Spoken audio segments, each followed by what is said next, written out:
할렐루야. 제가 찬양단과 함께 찬양을 드리면서 여기에는 젊은 남진도 계시는구나, 목포구나. 참 아무도 무슨 얘기하는지 모르는 것 같은데 예. 우리 또 성가대 이제 찬양단들의 그런 찬송을 들으면서 느디아 찬양대가 지금 오늘이 수요일이잖아요.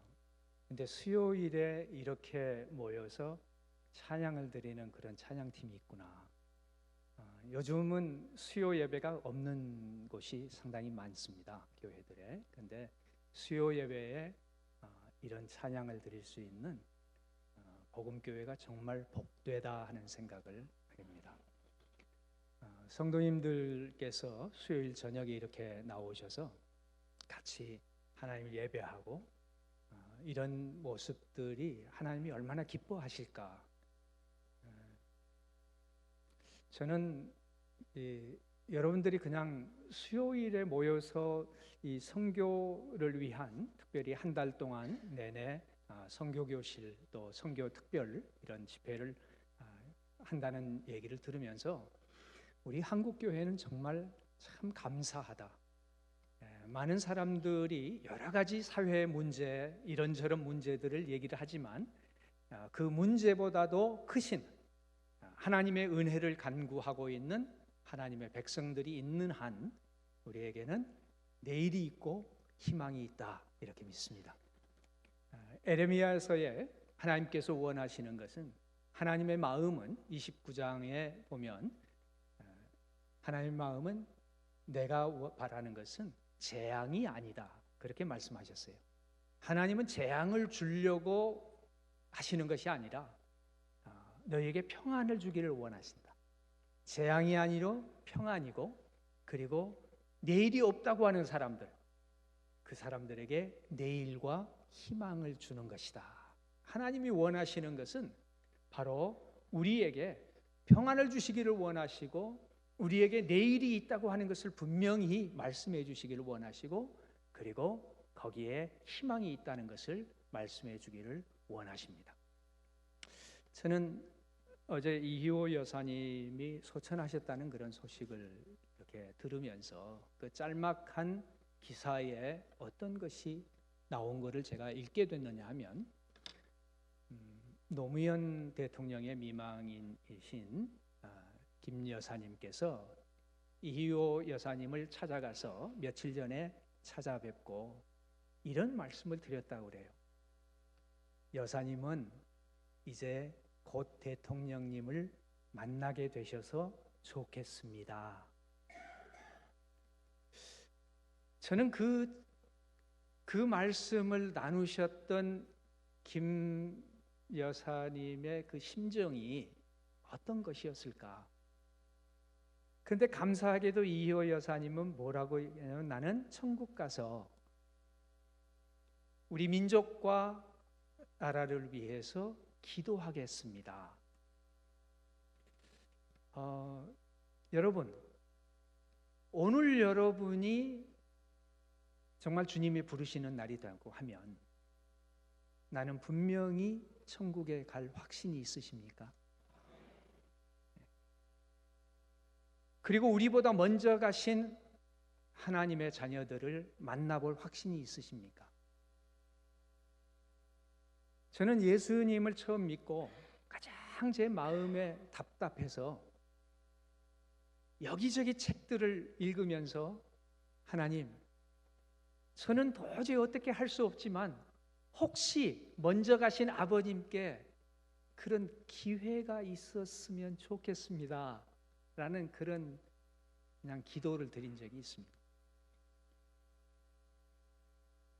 그러면서 어떤 그 날을 생각을 해보면서 아버님께서 아무 말씀도 못하시고 갑자기 이렇게 돌아가셨기 때문에, 맞아, 아버님께서 쓰러지셨을 때 교회에서 어떤 분들이 오셔가지고 천부여 의지 없어서 손 들고 옵니다 하는 찬양을 부르는데 우리 아버님께서 그 의식이 없으시는데 그때 그 찬양을 그냥 같이 부르시는 것 같은 그거를 본 것이 저는 그래, 아버님께서 그때 예수님을 영접하시지 않으셨을까, 그냥 그런 생각을 하면서 나만 예수 믿고 천국 간다고 하면 내가 사랑하는 사람들, 내가 알고 있는 사람들이 천국에서 다시 만날 수 없다고 하는 것을 생각한다면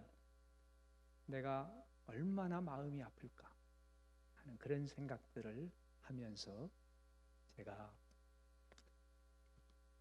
이 놀라운 복음의 기쁜 소식이 정말 나뿐이 아니라 우리의 집안의 모든 사람들 한 사람도 빠짐없이, 그리고 우리 민족 가운데에도 가능하면 많은 사람들이, 그리고 아직도 그리스도를 알지 못하고 있는 세상에 죽어가고 있는 사람들이 그리스도를 알고 같이 찬송 부르고 같이 박수치면서 하나님 앞에 나아가서 정말 뛰어노는 그날이 오기를 바라는 심정으로 지금 이렇게 선교의 길을 가게 되었습니다.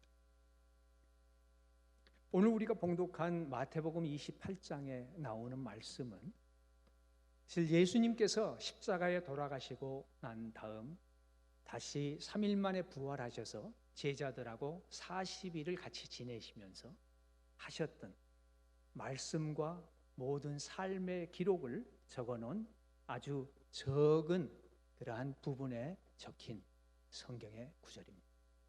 그런데 예수님이, 부활하신 예수님께서 제자들에게 꼭 해주고 싶은 그런 말씀, 그것이 바로 기록된 것이 마태복음 오늘 28장, 그리고 마가복음 16장, 그리고 누가복음의 24장, 그리고 요한복음은 20장과 21장, 그리고 사도행전 1장에 기록이 되어 있는 바로 그 내용이 예수님이 부활하신 다음 40일 동안 이 땅에 계시면서 하셨던 모든 삶의 기록을 거기에 모아놓았습니다.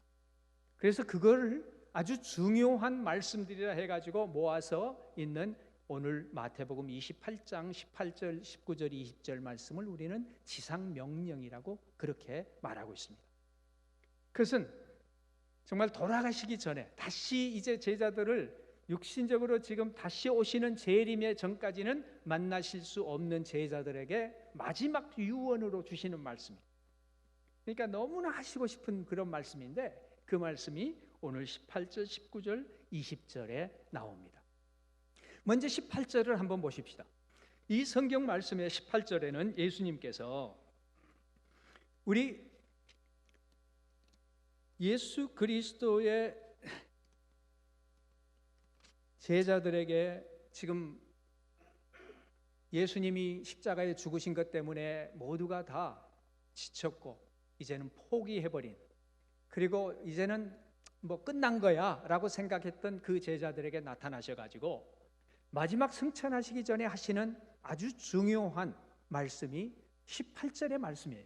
사실은 19절, 20절이 지상명령이라고 하지만 그 지상명령이 주어진 근거가 18절의 말씀입니다. 뭐냐면 예수께서 나와 말씀하여 이르시되 하늘과 땅의 모든 권세를 내게 주셨으니, 하늘과 땅의 모든 권세를 가지신 예수님이 말씀하신 겁니다. 그래서 우리는 지금 선교를 얘기하고 또 여러 가지 얘기들을 하면서 가장 중요하게 기억해야 될 것은 무엇이냐 하면 오늘도 하늘과 땅의 모든 권세는 예수님의 것이다라고 하는 것을 기억해야 돼요. 그래서 예수님께서 역사의 주인공이시다. 다른 사람들이 얘기를 하고 뭐 이런저런 얘기를 하고 교회를 가서 뭐 뭉개기도 하고 교회를 다 불태우기도 하고 그리고 성도들을 붙잡아서 죽이기도 하고 별의별 일을 다 한다고 할지라도 역사의 주인공은 하늘과 땅의 권세를 가지신 분은 예수 그리스도라는 겁니다. 바로 그분이 말씀하신 겁니다. 그리고 그 예수님께서 하시는 말씀이 19절에 보니까 너희는 가서 모든 민족을 제자로 삼아 아버지와 아들과 성령의 이름으로 세례를 베푸고 내가 너희에게 분부한 모든 것을 가르쳐 지키게 하라. 여기에 보니까 가서 가르쳐 지키게 하라, 세례를 베풀라 하는 이런 말씀들이 다 제자 삼으라라는 말씀을 수식하고 있습니다. 그래서 한마디로 너희는 모든 민족을 제자 삼아라 하는 거예요. 그래서 모든 민족에 나가서 제자 삼는 일을 하라고 예수님은 명령하셨습니다. 그러면서 20절에 내가 세상 끝날까지 너희와 항상 함께 있으리라. 세상 끝날까지 누가 함께 가신다고요? 예수 그리스도. 하늘과 땅의 모든 권세를 가지신 예수 그리스도가 함께 하실 것을 알기 때문에 우리가 선교를 할 수 있는 것입니다. 선교를 얘기하는 것은 우리의 힘으로 할 수 없습니다. 우리가 할 수 있는 것도 아닙니다. 한국교회가 이렇게 그래도 부흥하고 성장하고 이만큼 교인 수가 늘었기 때문에 선교를 할 수 있는 게 아닙니다. 우리가 선교를 할 수 있는 것은 하늘과 땅의 권세를 가지신 예수 그리스도가 명령하셨고 그 예수님께서 내가 세상 끝날까지 너희와 함께 하리라라고 하신 약속이 있기 때문에 그 약속을 붙잡고 하는 거예요.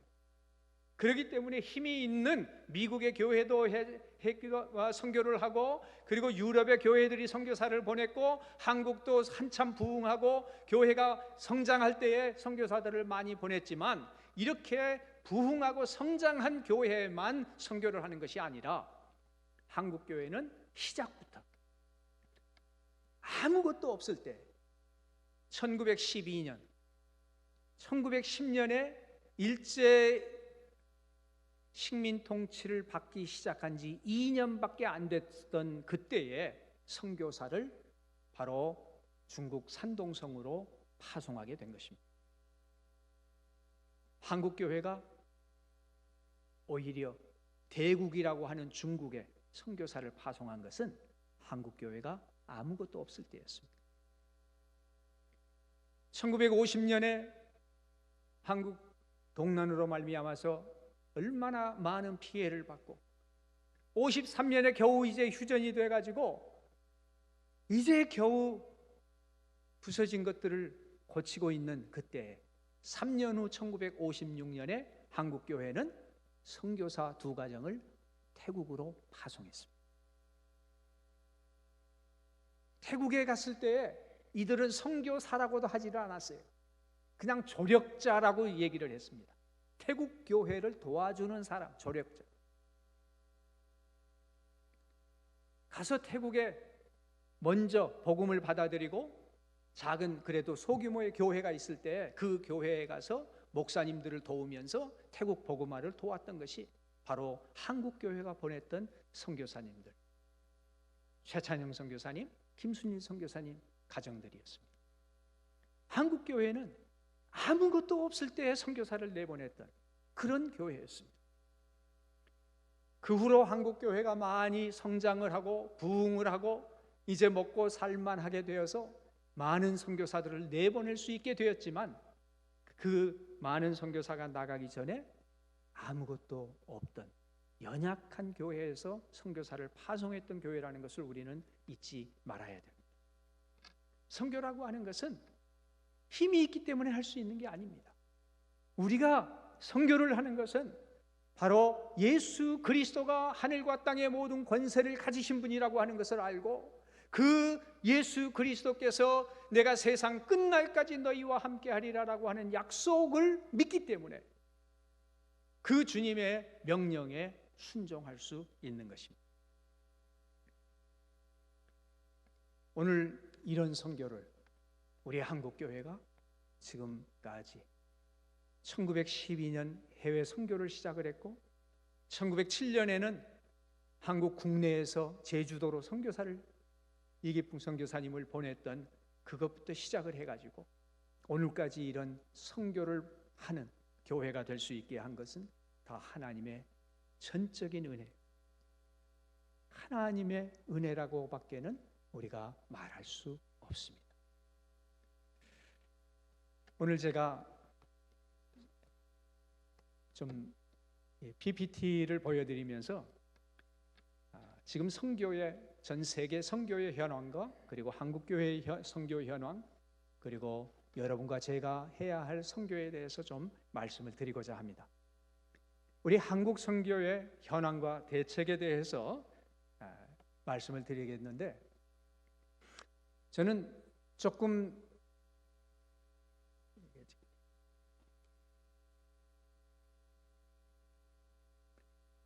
여기서 컨트롤이 좀 한번 넘겨주시겠습니까? 어디 쪽에 있지? 예.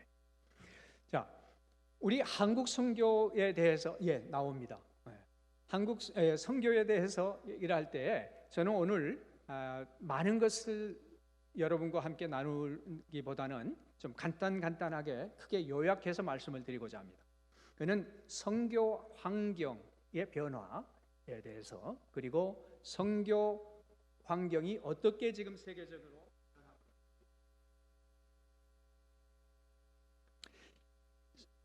전 세계에 지금 세계가 어떻게 돌아가고 있는지, 선교를 하는 사람들의 입장에서 외부 환경의 변화와 내부 환경의 변화를 간단하게 설명을 하고, 그리고 한국 선교의 현황, 그리고 이것을 어떻게 우리가 선교를 해야 되겠는가 하는 것을 좀 말씀을 드리고자 합니다.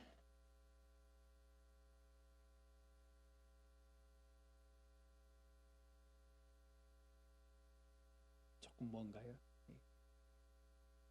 그 밑에 버튼을 누르셔요. 밑에. 예. 자, 첫 번째는 외부 환경의 변화는 세계화의 물결이 아주 거셉니다.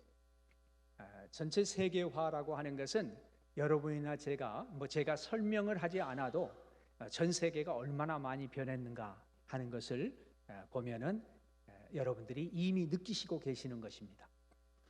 제가 어떻게 오후에 서울에서 KTX를 타고 목포를 와서 목포에 와가지고 이 저녁에 여러분과 함께 이런 예배를 같이 드릴 수 있다고 하는 것, 이거 조금 연세 드신 분들은 상상하기 어려웠던 그런 날들입니다.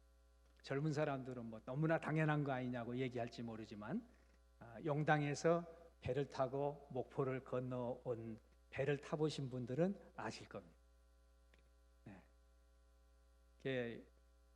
근데 그냥 자동차로 건너가는 분들은 거기가 뭔지 무슨 얘기를 하고 있는지 모르지만 우리가 세계가 얼마나 변하고 있는가, 세계화로 말미암아서 저희는 이 세계가 이제는 하나가 되어가고 있습니다. 이 세계는 세계적인 문화를 만들어가고 있고, 또 세계적인 그러한 시간 개념 속에서 우리는 일을 하고 있고, 세계적인 이러한 모든 영향력들이 지금은 전 세계에 쉽게 빨리 퍼져나가는 것을 우리는 보고 있습니다. 그리고 지금 이런 세계화가 너무나 심하게 빨리 되어가고 있다 보니까 사람들이 이거 안 되겠다, 이렇게 세계화가 빨리 돼가지고 우리의 것을 다 잃어버리는 거 아니냐, 이렇게 해서 소위 지역화가 같이 되어가고 있습니다. 그건 뭐냐 하면 지역에 있는 것을 더 존중하자. 이제 세계가 하나로 막 자꾸 만들어져 가다 보니까 이것 가지고는 잘못하면 우리의 것을 다 놓쳐버리겠다. 이래서 그 세계화에서 좀 반대적으로 지역화가 이루어지고 있는 그러한 상황입니다. 그런가 하면은 1950년대 서울의 이 모습에 보면은 참 이게 서울 세종로, 그러니까 광화문 내거리가 바로 이런 모습이었습니다. 1950년대 서울이.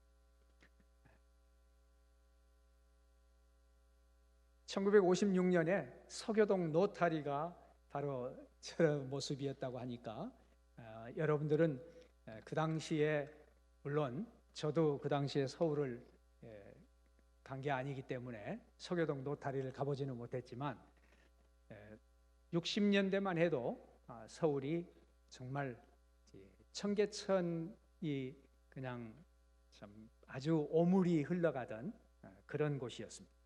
그만큼 변했습니다. 그런데 이 사진 보시니까 느낌이 오십니까? 이런 버스를 타보지 않은 사람은 말을 하지 말아요. 이 버스의 영웅 우리 안내원 누나들 정말 참 대단한 그런 시절 살았습니다. 그런데 오늘날 서울은 이렇게 변했습니다. 이런 모습을 한마디로 우리가 볼 수 있는데 한강 철교와 한강 다리가 부서짐으로 말미암아서 6.25 때에 피난을 갈 수 없어서 많은 사람들이 그냥 죽었습니다. 그런데 지금은 다리가 31개에 2개를 공사 중이라니까 한강 다리만 그렇게 많아졌습니다. 바로 이런 모습들을 우리는 도시화라고 얘기를 합니다.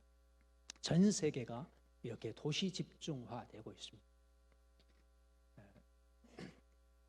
그런가 하면은 전 세계는 지금 이주자들이 많이 증가하고 있습니다. 여러분들도 이제 지금 목포에 계시지만 목포에 와 있는 다른 외국인들을 많이 만나셨을 겁니다. 그런 외국인들이 지금은 우리 한국의 이제 시골에 이렇게 외국인들이 가 있는데 한국에 와 있는 외국인 숫자가 얼마나 되는지 아십니까? 대략 얼마나 되는지 아십니까? 네, 250만 명이 됩니다. 그러니까 250만 명이라고 하는 것은 한국 사람이 이제 5사람 중에 5%, 그러니까 5% 정도예요. 100명이면 5명, 20명 가운데 1명 정도가 외국인이라고 할 수 있는 그런 사람들. 그래서 이런 외국인들이, 이주자들이 한국에만 들어온 것이 아니라 한국 사람들이 해외에 나가서 살고 있는 사람이 얼마나 되는 줄 아세요? 약 750만 명. 그러니까 한국 사람이 해외에 나가서 살고 있는 사람이 750만 명이에요. 그리고 외국에서 한국에 들어와서 살고 있는 외국인들이 250만 명 정도. 그리고 전 세계에 지금 난민으로 흩어진 사람들이 수천만 명이 지금 되고 있습니다. 이렇게 많은 사람들이 이동을 하는 그런 세계에 지금 우리가 살고 있습니다. 그런가 하면은 이러한 이주자들, 정치적 난민이나 환경적 이주자들, 그리고 경제적 이주자들, 유목민 공동체들을 통해서 이렇게 이주를 하는데 이러한 시대가 또 최근에 여러분 알파고 사건 아시죠? 어떤 사람은 이런 얘기를 합니다. 고등학교 중에 가장 좋은 고등학교가 어딘지 아십니까? 그게 알파고라고 그러더라고요.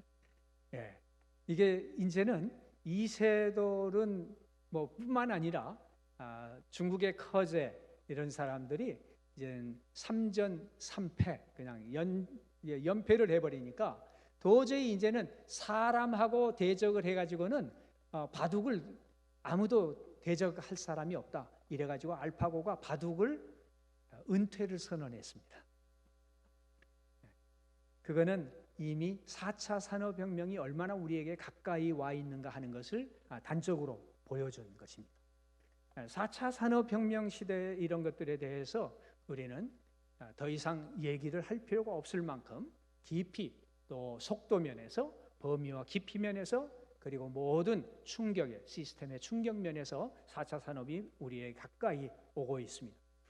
그러면 이런 4차 산업혁명을 얘기하면서도 아직도 2차 산업혁명을 경험하지 못한 상태에 살고 있는 세계의 인구가 약 17% 정도는 있다는 거예요.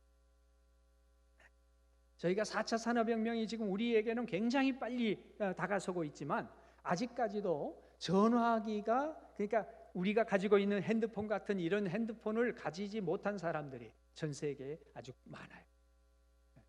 우리는 2년이 멀다 하고 새로운 핸드폰으로 계속 바꿔가는데 사실 우리가 사용할 수 있는 기능이라고 하는 것은 핸드폰 기능의 거의 뭐 3분의 1, 4분의 1도 사용을 하지 못하고 있습니다.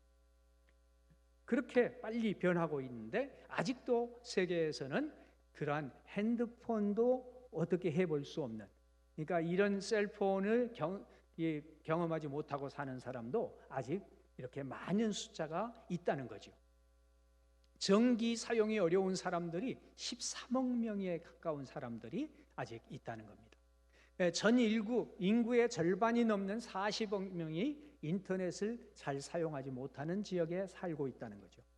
그러니까 아직까지 전 세계에 이러한 이 격차는 굉장히 심하지만 이 격차가 심하다고 해서 4차 산업혁명이 안 오는 게 아니에요. 저희는 필리핀에 있으면서 필리핀에서 일을 할 때 필리핀에 있는 섬에서 일들을 했는데 거기 섬에 전화기가 없어가지고 전화기를 신청을 하고 5년을 기다렸는데 전화기가 나오질 않았습니다. 5년 동안. 그때는 전화선이 없으니까 전화기가 나오지를 않는 그러한 곳에 있는데 얼마 전에는 뭐 필리핀에 이제 몇 년 전에 갔더니 이제는 전화선은 없는데 셀폰을 갖고 다녀요. 거기는 그러니까 전화기를 선으로 연결한 것은 전화기를 아예 본 적도 없는데 이제는 핸드폰으로 셀폰을 가지고 다니면서 연결하는 그런 시대가 돼버렸습니다. 이만큼 1차 산업혁명에서 그냥 2차 산업혁명으로 가는 것은 아주 오랜 기간이 걸렸지만 2차에서 3차 그리고 3차에서 4차 가는 것은 굉장히 빠른 속도로 전 세계가 움직이고 있다 하는 것을 우리는 알게 됩니다. 자, 이러한 것들이 그러면 뭐 4차 산업혁명 시대 이런 것들에 대해서는 제가 보니까 다음 주에 우리 문상철 원장님이 오시면 아마 좀 얘기를 할 것 같아요. 그래서 저는 그냥 빨리 지나가도록 그렇게 하겠습니다.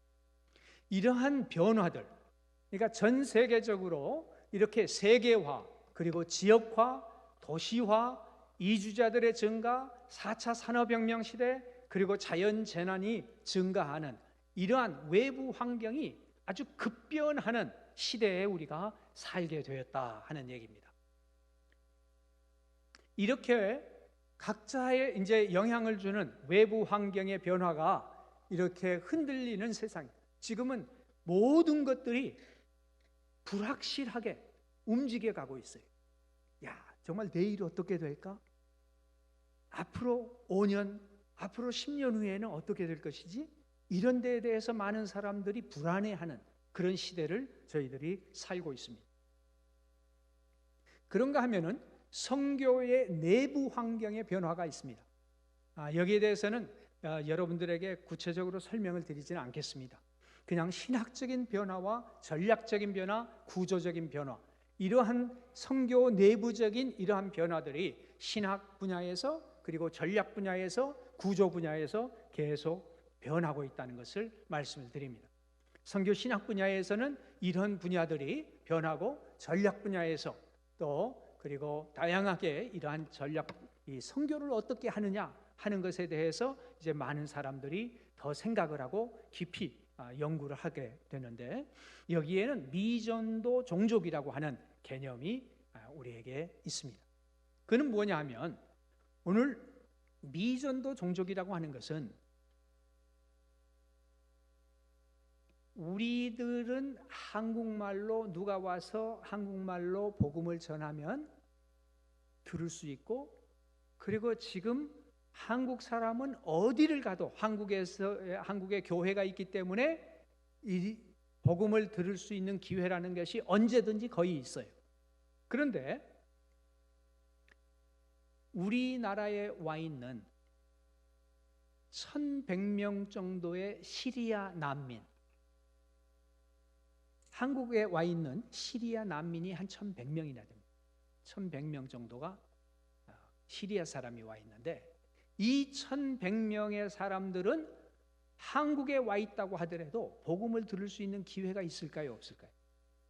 복음을 들을 수 있는 기회가 아랍말로 그 시리아 사람들이 쓰는 말로 누군가가 와서 전해주지 않으면 들을 기회가 없는 거예요.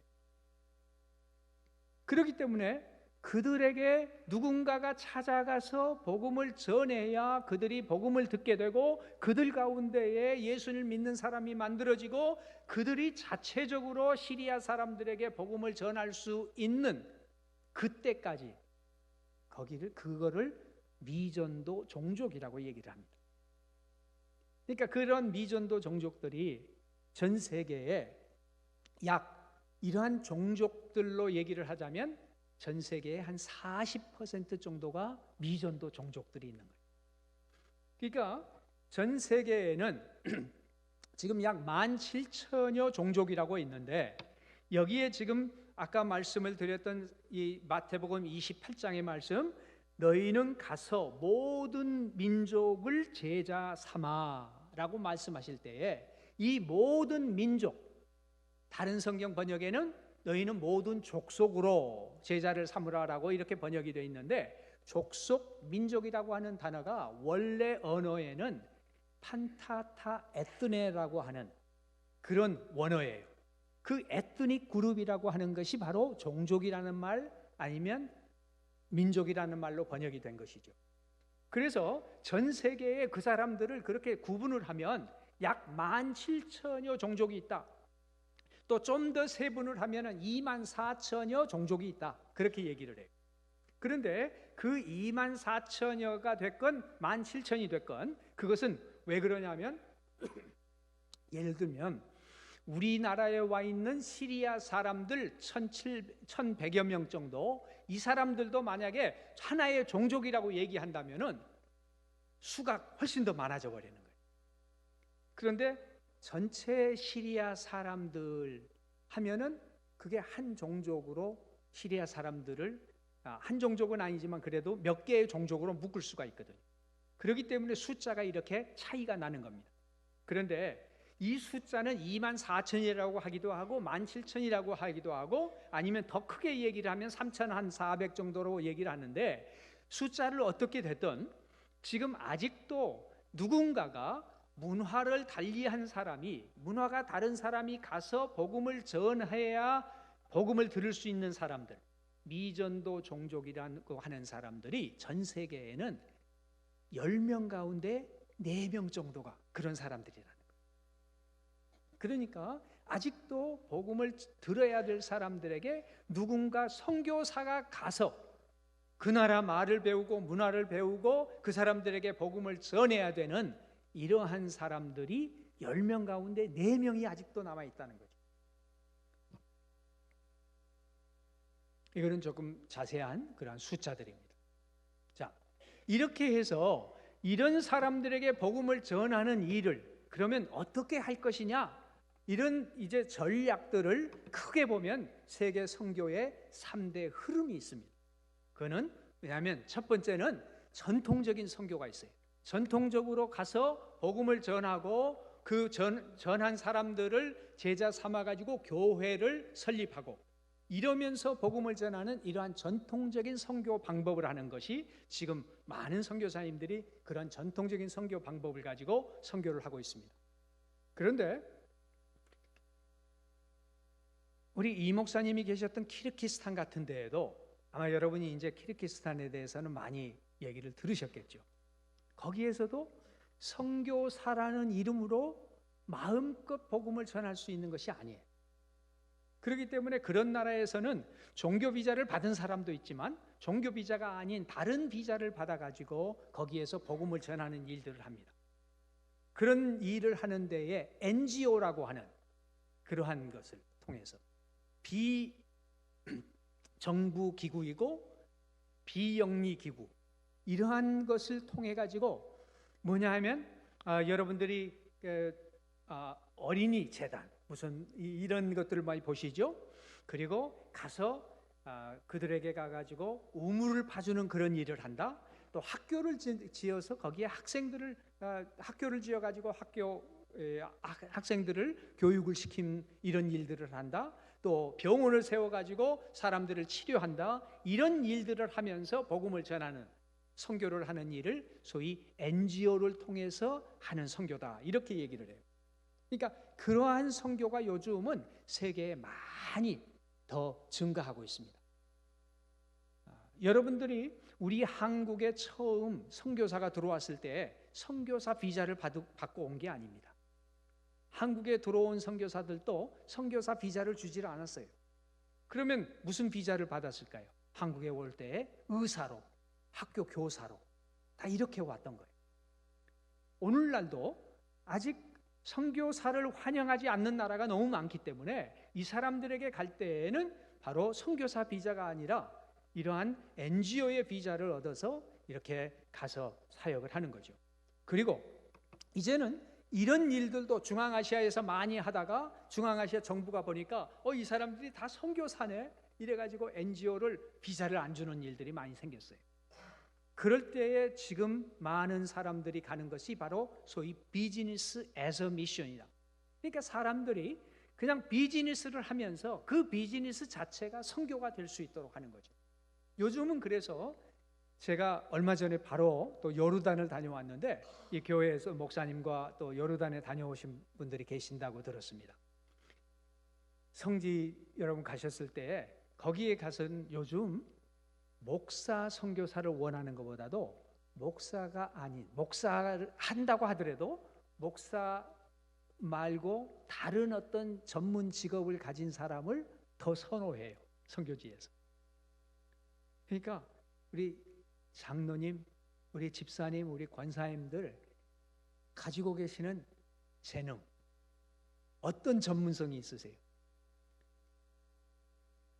어떤 면에서는 김치 잘 만들면 외국에 가서 김치를 만들어서 그걸로 비즈니스를 잘 하실 수도 있어요.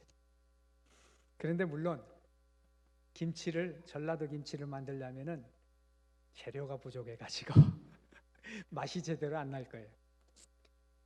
배추가 한국 배추처럼 이렇게 좋은 배추가 나지를 않고, 그리고 그런 양념을 하려면은 뭐 여러 가지가 부족하니까 그런 맛은 날 수가 없지만, 그래도 그만큼 지금은 모든 사람들이 가지고 있는 이러한 재능을 통해서, 자동차 정비 기술을 통해서, 또 여러분들이 가지고 있는 어떤 다른 기술들을 통해 가지고, 그런 기술을 가지고 그 나라에 가서 비즈니스를 같이 하면서 선교를 할 수 있는 이런 사람들을 지금은 많이 필요로 한단 말이에요.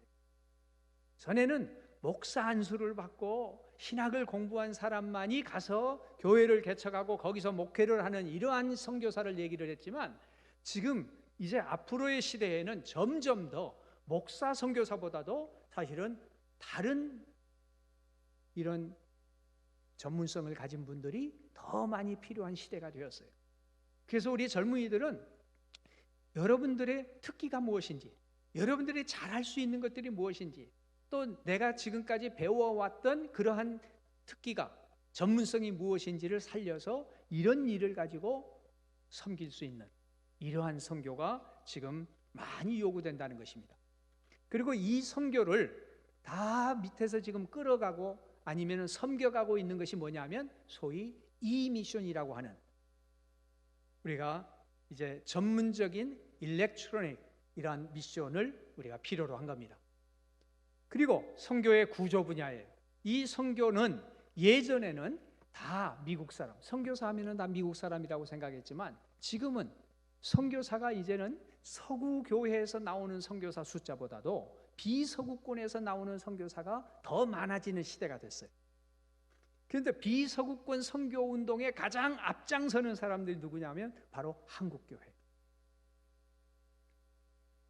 그래서 신학적인, 전략적인, 구조적인 이러한 변화들이 계속해서 일어나고 있기 때문에 우리는 이 지금 앞으로의 선교는 우리의 교회 아니면 우리의 선교단체 아니면 우리의 교단, 이것을 가서 선교지에 심는 것을 얘기해서는 안 되는 시대.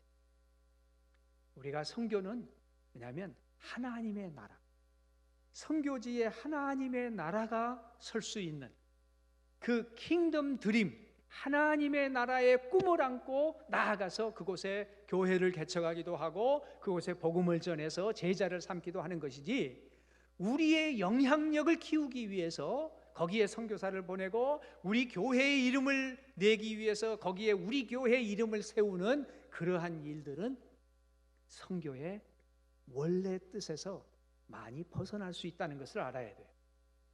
선교는 하나님의 나라, 예수 그리스도를 알지 못했던 사람이 예수 그리스도로 말미암아 구원받은 그 은혜에 감격해서 내가 예수를 몰랐을 때 내가 이런 삶을 살았었는데 내가 이제 예수를 알고 보니까 이렇게 좋은데, 다른 사람들이 예수님 몰라서 인생을 허비하고 영원한 멸망의 길을 가고 있다고 하는 것이 너무나 안타까워서 그들에게 이 좋은 소식 알려줘야 되겠다 하는 심정으로 가서 그들도 예수 믿고 중국에 가서 한국 교회를 세우는 것이 아니라 중국에 가서 중국 교회를 세우는 일을 도와주는 것이고, 우리가 중동에 가면 중동의 저 사람들이 자기들의 교회를 세우는 것을 도와주는 것이죠. 그래서 하나님 나라 중심의 선교를 한다, 그렇게 얘기를 합니다. 한국 선교의 현황에 대해서 간단히 말씀을 드리겠습니다. 이거는 한국 교회가 사실은 엄청난 이러한 변화가 한국 교회의 2006년도만 해도 1,500명, 1년에 1,500명 이상의 선교사를 파송하는 이러한 교회가 됐습니다. 사실 1979년에 한국 교회 선교사 숫자를 파악했을 때 그때 79명이었어요. 그러니까 70년대까지만 해도, 여러분이 김정웅 선교사님 아시죠? 아시는 분들 계시나요? 네. 목포 제1교회 김일남 목사님 아드님이어서 1976년에 선교사로 태국에 파송받으셨어요. 1976년에 태국에 파송을 받으셔가지고 지금까지 계시는데, 우리 김정웅 선교사님이 이렇게 선교사로 나갈 때만 해도 선교사 숫자가 50명이 안 되던 그런 시절. 그랬는데 1988년 우리 한국의 올림픽을 하고 나서 여행 자유화가 되면서 선교사들이 그때부터 물밀듯 나가기 시작을 해가지고 해마다 1,000명 이상씩이 막 선교사가 파송을 하게 되는 그러한 파송에 아주 급성장을 하는 시기가 왔습니다. 그래서 2006년에도 보면은 1,000명씩 1,500명씩 이렇게 선교사 숫자가 증가하다가 2016년에 선교사 숫자가 전혀 증가하지 않는 해가 됐어요. 우리는 이때 깜짝 놀랐습니다. 2016년 말에 저희 이제 KWMA라고 하는 한국세계선교협의회에서 전국에 있는 모든 교단과 선교 단체들에서 선교사를 파송한 숫자를 우리가 다 집계를 해요. 그렇게 해서 모아가지고 선교사가 몇 명 더 늘었는지 아니면 혹시 줄지는 않았는지 이런 걸 조사를 하는데, 해마다 늘다가 2014년, 15년에 조금씩 줄더니 2016년에는 전혀 늘지 않은 거예요. 숫자가 조금 늘었지만 줄은 사람도 있기 때문에, 나간 사람은 있었지만 다시 들어오는 사람이라든지 은퇴한 사람들이 있었기 때문에 늘지 않았어요. 이때 우리는 한국교회의 선교의 변곡점이라 그랬습니다.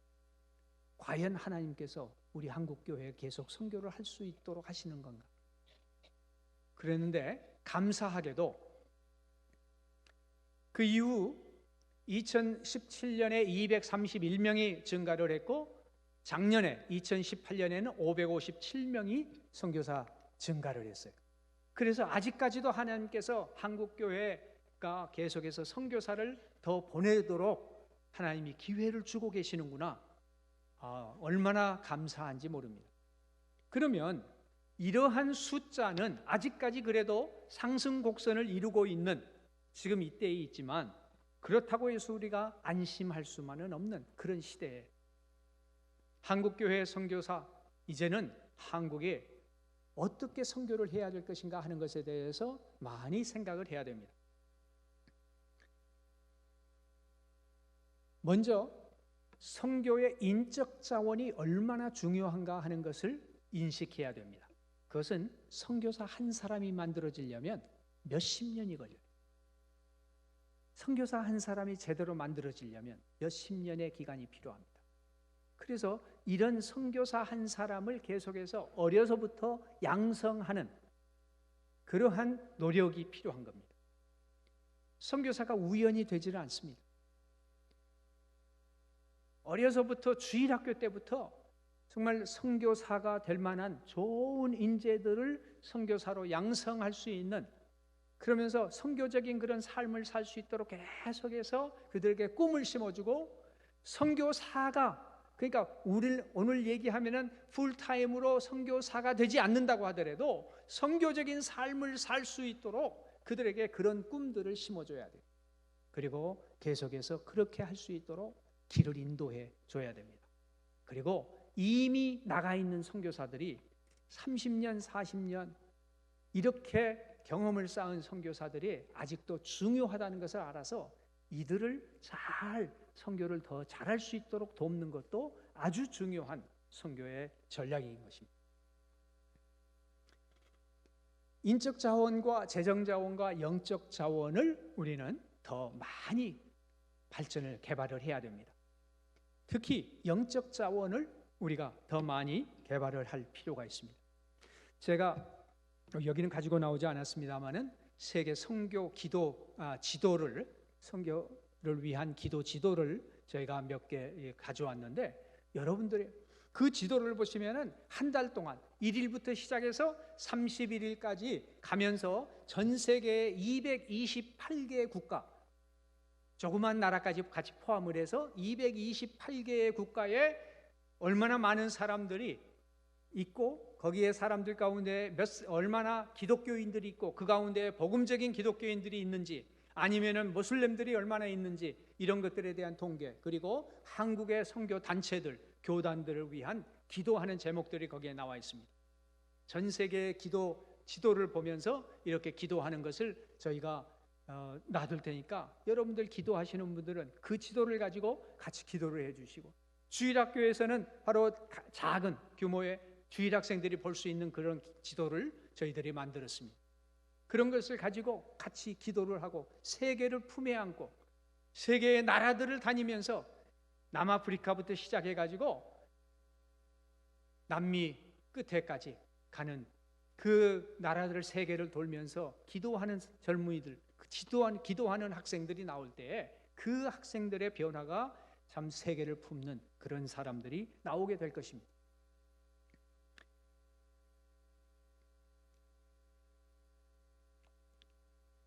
우리 한국교회는 강한 자의 선교에서 약한 자의 선교로 전환을 해야 됩니다. 아까도 말씀을 드렸습니다. 과시형 선교에서 섬김의 선교로, 이제는 우리를 자랑하는 것이 아니라, 우리가 힘이 있기 때문에 할 수 있는 것이 아니라 힘이 없을 때도 할 수 있는 것, 그것이 바로 선교예요.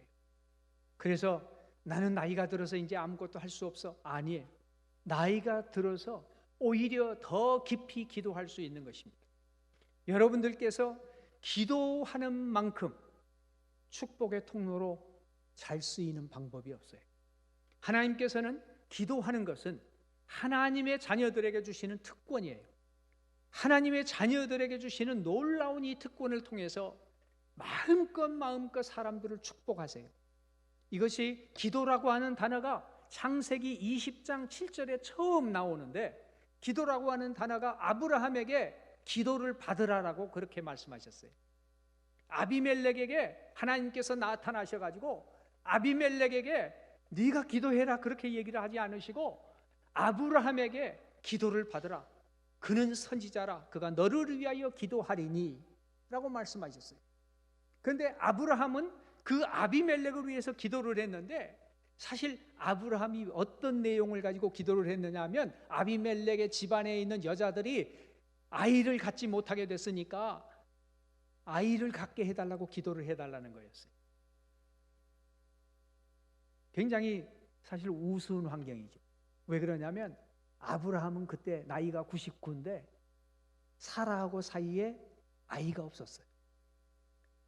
24년 동안 하나님께서 뭐 하늘의 별처럼 바다의 모래처럼 큰 민족을 이루게 하겠다 약속을 해주셨는데 아직까지 아이도 하나 갖지를 못한 그런 환경에서 아브라함한테 야, 네 하나님이 나한테 나타나가지고 네 기도를 받으라고 하더라. 그게 뭘 위해서 기도를 해줘? 우리 자식 같게 해주라고. 그래서 속으로 그랬을 거 아니에요. 야, 내 기도가 그게 먹힌다고 그러면 나는 자식이 한 10명은 되겠다. 나 자식도 하나 없는데 내가 너를 위해서 기도하면 어떻게 그게 되겠느냐? 속으로 아마 그랬을지도 몰라요. 그런데 왕이 기도해달라고 부탁하니까 기도를 한 거예요. 첫 번째 기도가 중보 기도였어요. 자신을 위한 기도가 아니라 다른 사람을 위한 기도. 그런데 그 기도를 하나님이 응답하셔가지고 아비멜렉의 집안에 있는 여자들을 다 치료하셨다 그래요. 그러니까 하나님은 그런 중보 기도를 통해서 축복의 통로가 되게 하시는 거예요. 그 특권을 누구한테 줬어요? 아브라함에게, 언약의 백성에게. 그리고 나면 창세기 21장에 가서 아브라함에게 때가 되니 사라를 통해서 이삭을 주신 거예요. 다른 사람을 위해서 중보하고 기도했더니 자기의 문제가 어느 사이에 해결이 됐어요. 이게 바로 하나님이 하시는 일이 뭐예요? 우리가 아무 문제가 없기 때문에 다른 민족을 위해서 우리 교회가 모든 게 다 있기 때문에 우리가 다른 사람에게 나눌 수 있는 게 아니고 내가 아무것도 없는데도 불구하고 하나님께서 너에게 축복의 통로가 되라고 하는 기회를 주시면 그 기회에 중보를 하고 그 기회에 나눌 때에 하나님은 우리에게 더 많은 것으로 우리의 문제를 다 해결해 주시면서 축복의 통로가 되게 하시는 것이 바로 하나님의 방법인 것입니다. 그렇기 때문에 하나님께서는 아브라함에게서부터 계속해서 주시는 말씀이 뭐냐 하면 바로 내가 너를, 이스라엘 백성을, 아브라함의 믿음의 자손들을 축복의 통로로 써서 모든 민족이 복을 받게 하시겠다. 그 모든 민족이 복을 받게 하는데 네가 축복의 통로로 쓰임 받아라, 그 말이에요. 그래서 여러분들이 축복의 통로로 쓰임 받겠다고 하는 소원을 드릴 때에 하나님은 그렇게 개인을 사용하시고 그 집안을 사용하시고 그 교회를 사용하시고 그 민족을 사용하여 주실 것입니다. 그게 역사예요. 지난 4천여 년 동안 아브라함부터 그 역사가 끊임없이 예수 그리스도로 말미암아 모든 민족이 복을 받게 하시는 그 역사가 이제는 예수 그리스도를 믿음으로 구주로 받아들인 우리 믿음의 아브라함의 자손들을 통해서 이루어가고 계시는 것이고, 그 마지막 예수님 오실 때 모든 민족 가운데에 수없이 많은 사람들이 나와서 예수님을 찬양하고 하나님 앞에 나와 할렐루야 찬송을 부르는 날이 올 것이라는 것이죠. 바로 그 일 약속하셨고 그 일을 여러분과 제가 섬길 수 있도록 기회를 주시는 거예요. 그러니까 오늘이라고 하는 날은 여러분과 저는 무엇을 생각해야 되느냐면 하나님께서 내 삶의 오늘을 주시고 오늘 나를 통해서 하나님의 축복이 누군가에게 전해지기를 원하신다. 그래서 아침에 일어나면 하나님, 오늘 내가 축복의 통로가 되기를 원합니다. 하나님, 나를 축복의 통로로 사용하여 주시옵소서. 내가 만나는 사람, 나로 말미암아 이 사람이 세워지게 하시고 이 사람이 살아나게 하시고 이 사람이 생명을 얻는 놀라운 일이 일어나게 해 주십시오. 나를 사용해 주십시오. 그렇게 기도를 해야 되는 거예요. 그리고 내 자녀들을 그렇게 사용해 주십시오. 우리 교회를 그렇게 사용해 주십시오. 우리 민족을 그렇게 사용해 주십시오. 너무나도 감사한 것은 하나님께서 그런 기회를 놓치지 않은 사람들을 하나님은 사용하시는 거예요. 저는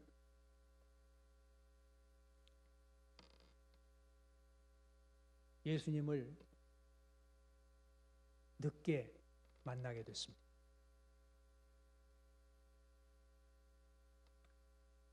고등학교를 다니는데 호남선을 타고 서울에서 내려올 때 너무나도 화가 나가지고 다른 애들은 대전에서 멈추지를 않고 쭉쭉 가는데 왜 나는 섰다 갔다 해야 되나?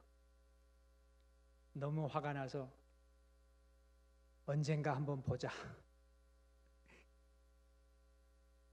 그런 생각을 하면서 호남선을 타고 영산포에 내렸습니다. 근데 그런 제 자신이 어느 날 한심하게 보였습니다. 나는 나라를 구해보겠다고 길거리 나가서 데모를 하는데 막상 내 자신은 전혀 변화가 없는 그런 모습을 보고 나는 안 될 사람인가 보다. 될 만한 나무는 떡잎부터 알아본다는데 어떻게 나는 내 자신 하나 수신을 못하는데 어떻게 제가 치국평천을 하느냐. 그래서 고등학교 2학년 때 자살을 하려고 했습니다.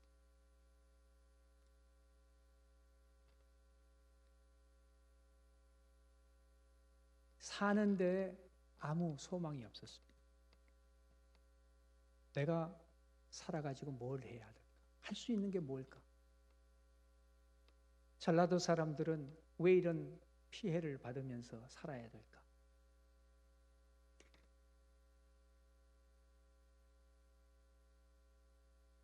고등학교 1학년 때 저희 학급의 아이들이 전라도 사투리를 유창하게 하는 저한테 예예예 너 어디서 배웠니? 내 고향이 전라도야. 예 그런 말 하지 마. 너 같은 애가 어떻게 전라도일 리가 있니? 너같이 좋은 애가 어떻게 전라도 사람일 수가 있느냐는 거예요. 그게 제 가슴을 못을 박았습니다. 왜 전라도 사람은 좋은 사람이면 안 되나? 그런 시절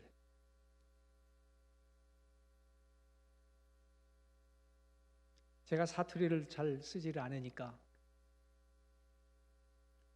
여러분들도 제가 고향이 어딘지 왜 전라도 얘기를 하는지 그러시겠지만 제가 사투리를 지금은 좀 어색해서 잘 안 써져요. 여기서 멀지 않은 저희 아버님은 목포 중학교를 졸업은 못 하셨다고 그래요. 다니시다가 뭐가 마음에 안 들었는지 졸업은 못 하시고 저는 고향이 강진이에요. 근데 서울에서 학교를 다니는데 너무나도 화가 나서 고등학교 1학년 때부터 데모를 하고 그러다가 나는 데모를 해봐도 나라를 바꿀 수가 없는데 안 되겠다. 나는 차라리 죽자. 그랬던 사람이었습니다.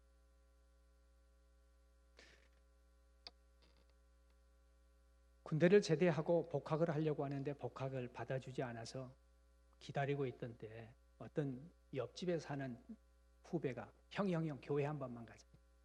야 이놈아 교회는 노인들이나 여자들이나 다 있는데 지금 무슨 놈의 교회야. 형 그래도 교회 한 번만 가자. 교회 한 번만 가자. 하도 교회 한 번 가자고 해서 체면 봐서 교회 한 번 따라가 준 게 이렇게 됐습니다. 교회를 갔는데 젊은 청년들이 예배를 마치고 싱글벙글 하고 내려오는 거예요.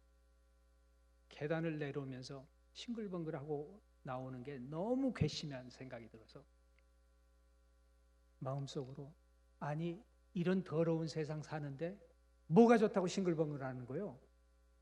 그랬더니 하나님을 믿으니까 그러죠. 뭐요? 하나님이요? 예, 하나님 살아계십니다. 뭐? 나한테 좀 보여줄래 그럼? 한번 찾아보세요. 그 세 마디 대화가 저를 붙잡았습니다. 하나님이 계셔서 웃을 수 있다는 것. 그 하나님을 믿으니까 자기는 웃을 수 있다는 거예요. 이런 더러운 세상을 사는데. 너무 화가 나가지고 그 사람들이 얘기하는 것을 내가 한번 알아봐야 되겠다. 그리고 6개월을 작정하고 교회를 나갔습니다. 6개월 동안 하라는 것 다 해봤습니다. 성경 공부도 참석하고 기도회도 참석해보고 모든 집회할 때 빠지 않고 참석해봤습니다. 사람들은 좋은 것 같은데 그래도 모르겠어요. 그러던 6개월이 거의 다 됐는데 다른 건 다 했는데 성경을 한번 처음부터 끝까지 한번 읽어보래요. 그래서 성경을 읽기 시작을 해서 이제 곧 조금만 더 읽으면은 이제 마치겠다. 그리고 그날은 히브리서 11장을 읽게 됐습니다. 믿음은 바라는 것들의 실상이요 보지 못하는 것들의 증거니라. 이로써 선진들이 이로써 증거를 삼았느니라.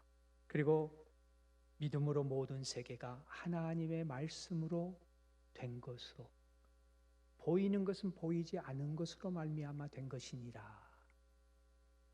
이 말씀을 읽는데 살아계신 하나님이 계신다고 하는 게 믿어졌어요. 그 자리에서 무릎을 꿇고 하나님이 세상을 만드셨다. 하나님이 세상을 만드셨다면 그 무엇을 못하시겠습니까? 무에서 유를 창조하신 하나님이시라면 무엇을 못하시겠습니까? 그 하나님, 그날부터 얼마나 울며 불며 성경을 읽는데 하나님이 직접 말씀해 주시는 그 말씀들을 읽게 됐어요. 그랬더니 성경을 읽는데 에베소서 2장 10절에 너는 예수 그리스도 안에 선한 일을 위해서 만드신 바라. 하나님이 예수 그리스도 안에 선한 일을 위해서 나를 창세전부터 미리 아시고 만드셨다는 거예요. 나는 우연히 이 세상에 태어나가지고 이 더러운 세상, 왜 하필이면 전라도에 태어나가지고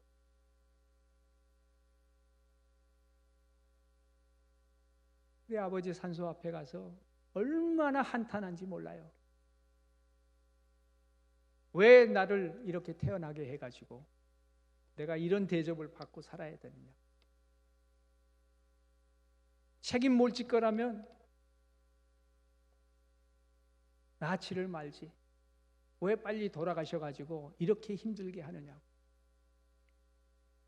그런데 하나님은 나 하나의 계획을 갖고 만드셨다는 거예요. 한 사람도 빠짐없이 하나님은 그런 계획을 가지고 만드신 거예요. 고등학교 때부터 10년 동안 유서를 써놓고 어머님만 돌아가시면 나는 빨리 죽는다. 어머님만 돌아가시면 나는 바로 죽는다고 어머님 돌아가시는 것이 소원일 정도로 그렇게 살았던 사람. 그런데 내가 살아야 할 이유가 있다는 거. 그날부터 저는 놀랍게 변했습니다. 그때 어느 날 모임을 갔는데 미국 선교사가 와가지고 전 세계에 이렇게 많은 사람들이 그리스도의 복음을 듣지 못하고 죽어가고 있습니다. 이 사람들에게 가서 복음을 전할 사람들이 필요합니다. 여러분들 가운데 선교사가 될 사람들을 손드십시오 하는데 저를 빼놓고 다 손들어요. 한 70여 명 정도. 그래서 70여 명 정도가 손을 드는 그 모습을 보고 내가 너무 부끄러워가지고 맨 뒷자리에 앉았는데 하나님, 나는 고개를 푹 숙이고 다른 사람들 다 일어나가지고 선교사가 되겠다고 하는데 고개를 푹 숙이고 하나님, 나는 아무것도 준비된 게 없습니다. 나는 이제 예수님 믿고 아무것도 준비된 게 없는데 하나님, 혹시 나 같은 사람이라도 필요하시면 써주세요. 저는 그게 무슨 말인지도 몰랐어요. 혹시 하나님 나 같은 사람이라도 필요하시면 써주세요. 그리고 속으로 그냥 하나님 앞에 그 말씀을 드리고 나왔는데 그때부터 하나님께서 걸음걸음을 인도해 주셨습니다.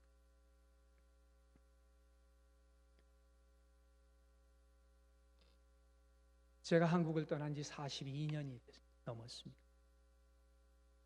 42년 전에 한국을 떠나게 하셔서 전 세계를 다니면서 준비하게 하시고 지금은 선교사로서 이렇게 섬길 수 있게 해주십니다. 하나님, 나 같은 사람이라도, 나같이 준비 안 된 사람이라도 하나님, 혹시 하나님 필요하시면 써주세요 했더니 나 같은 사람도 하나님께서 이렇게 써주시는 것을 생각하면 얼마나 감사한지 모릅니다. 저는 항상 그렇게 얘기해요. 하나님, 나 같은 사람도 하나님이 쓰셨는데 이렇게 예수님을 미리 알고 예수님을 섬기고 있는 이 성도들, 가정에 있는 자녀들, 하나님 그들을 써주세요. 우리들에게 복음을 미리 듣게 해주셔서 이렇게 하나님 마음껏 예배할 수 있는 이런 환경에 있는 우리 민족을 써주세요.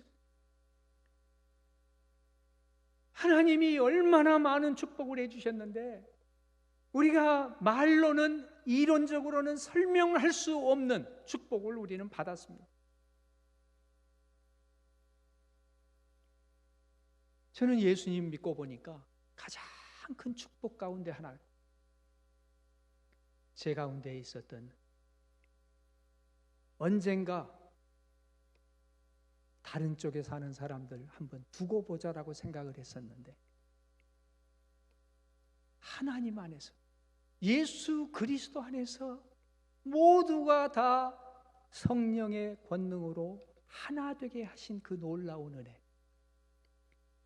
예수 그리스도 안에서는 우리가 다 하나라고 하는 이 놀라운 은혜가 성령이 임하시니까 그게 믿어지고, 성령이 임하시니까 내 마음속에 있었던 모든 증오와 모든 미움이 순식간에 사라져버려요.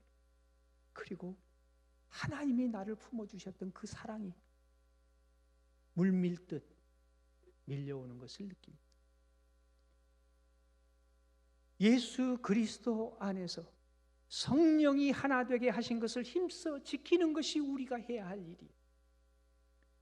우리는 서로 다름을 얘기하는 것이 아니라 얼마나 우리가 같은 성령 안에서 하나인 것을 알고 이것을 힘써 지키는 것이 우리가 해야 할 일이고, 우리 민족 가운데 우리가 하나라고 하는 것을, 우리 교회에서 우리가 하나라고 하는 것을, 우리 바로 이웃과 우리가 예수 그리스도 안에 하나라고 하는 것을 실천할 때에 다른 민족에게 가서 당신도 우리와 예수 그리스도 안에서 하나 될 수 있습니다라고 손을 내미는 것이 바로 선교인 것이에요. 그렇기 때문에 우리끼리 하나 되지 못하는 것은 선교를 할 수가 없어요. 우리가 하나일 때, 우리 교회에서 참으로 내 바로 옆에 있는 사람이 그냥 우리 교인이 아니라 우리 믿음의 형제요, 믿음의 자매라고 하는, 정말 그 끈끈한 우리라고 하는 그리스도 안에 성령의 힘으로 하나 되게 하신 이것이 우리 민족에게서 실천이 될 때에 우리가 다른 나라에 가서 다른 민족에게 손을 내밀고 선교를 할 수 있는 것. 만약에 우리끼리 서로가 하나가 되지 못하고 다른 나라에 가서 당신들에게 예수 그리스도 안에 하나 될 수 있습니다라고 얘기하는 것은, 그것은 식민주의, 선교를 빌미로 한, 선교를 말을 하는 선교 식민주의가 될 수밖에 없어요. 성령은 우리를 이미 하나 되게 하셨습니다. 그래서 우리가 여러분과 바로 옆에 있는 분들 그냥 뭔 남이 아니에요. 우리 교회에 있는 교인들만 우리가 아니고 목포에 있는 바로 옆에 있는 교회, 예수 그리스도를 구주로 고백하는 바로 그분들도 한 형제요, 자매요. 저기 경상도에 있는 그분들도 우리 형제요, 자매요. 이제는 예수 그리스도 안에 하나라고 하는 것을 우리가 힘써 지켜서, 그래서 다른 민족에게 나아가 복음을 전하는 여러분과 제가 되기를 바랍니다. 다시 한번 참으로 부족한 저와 같은 사람도 우리 하나님께서 부르셔서 하나님 나라를 섬길 수 있는 이런 은혜를 주셨다면 앞으로도 여러분들의 삶 가운데에서 주님은 앞으로도 하실 일이 너무나도 많고 여러분의 자녀들을 통해서 하실 일들을 기대하면서 우리가 매일매일 주님의 은혜를 체험하는 선교적인 삶을 살아가기를 바랍니다. 기도하시겠습니다. 이 시간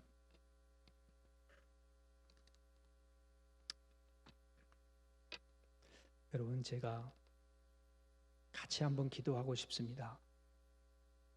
여러분과 저를 축복의 통로로 하나님께서는 사용하시기를 원하십니다. 마음껏 예수 그리스도의 이름으로 축복하고 마음껏 하나님의 그 크신 것, 하늘의 땅의 모든 권세를 가지신 예수님께서 우리에게 그 권세에 근거해서 가서 모든 민족으로 제자를 삼으라고 하셨습니다. 바로 우리가 축복의 통로로 쓰임받을 수 있도록 오늘 이 시간 제가 바로 옆에 분하고 손을 잡으실 수 있으시면은 한번 손을 잡으시고 바로 옆에 분을 마음껏 한번 축복해 주십시오. 그분의 기도의 제목이 무엇인지를 알 수는 없지만 여러분, 바로 옆에 장로님을, 집사님을, 우리 권사님을, 우리의 성도님 한 분 한 분들을 우리 주님께서는 바로 축복의 그러한 특권을 주셨습니다. 마음껏 축복하시고 바로 축복의 통로가 되시도록 예수 그리스도의 이름으로 한번 기도하고 우리가 마치도록 하겠습니다. 한번 기도하시겠습니다. 아버지 하나님 기도하겠습니다. 아버지 하나님 기도하겠습니다. 아버지 하나님께서 특별히 부르십니다. 주님이 여러분을 사오니 주님께서 여러분을 하셔서 참으로 눈물을 흘리며 하나님 앞에 나올 수 있는 그런 놀라운 은혜를 주님이여, 주님께서는 우리의 민족을 사랑하시고 우리 민족을 하나님께서 불쌍히 여기셔서 오늘에 이르도록 인도해 주신 것을 인하여 감사합니다. 아버지 하나님, 우리의 민족을 우리에게 우리가 서로를 대적하는 그러한 일들이 아니라 우리 예수 그리스도 안에 성령의 권능으로 하나 되게 하신 것을 힘써 지킬 수 있는 우리 교회들 되게 하시고 우리 하나님의 음성을 듣고 우리 성령이 하나 되게 하시는 우리 교회가 되게 하여 주시기를 원합니다. 주님이여, 참으로 우리의 형제를 축복합니다. 우리의 자매를 축복합니다. 우리의 이웃을 축복합니다. 아버지 하나님, 이웃 교회를 축복합니다.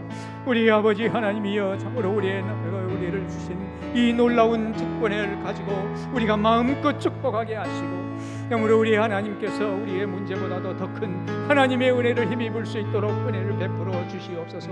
그래서 우리 민족을 마음껏 축복하는 그러한 우리들 되게 하여 주시고 우리 교회가 되게 하여 주시기를 원합니다. 아버지 하나님께서 함께 하시는 놀라운 은총을 함께 있게 하여 주시옵소서. 아버지 하나님, 정말 감사합니다. 아버지 하나님, 다시 한번 감사합니다. 참으로 주님께서 함께 하셔서 오늘까지 저희들을 인도해 주시고 하나님의 자녀 되게 하신 것을 진심으로 감사합니다. 아버지 하나님, 또한 우리에게 놀라운 축복의 통로가 되도록 특권을 주셨사오니 저희들을 마음껏 사용하여 주셔서 주님 축복의 통로로 쓰임받는 저희들이 되게 하여 주시옵소서. 우리 아버지 하나님께서 우리 교회를 그렇게 사용하여 주시고 우리의 민족을 그렇게 사용하여 주시옵소서. 우리 집안의 자녀들을 그렇게 사용하여 주시옵소서. 아버지 하나님이 함께하여 주시고 약속하신 대로 세상 끝날까지 함께 하시겠다고 하는 그 약속으로 우리가 힘있게 하늘과 땅의 모든 권세를 가진 주님께서 명령하신 지상명령을 마음껏 이행할 수 있는 하나님의 영적인 군사들이 되게 하여 주시옵소서. 예수님 이름으로 감사하며 기도합니다.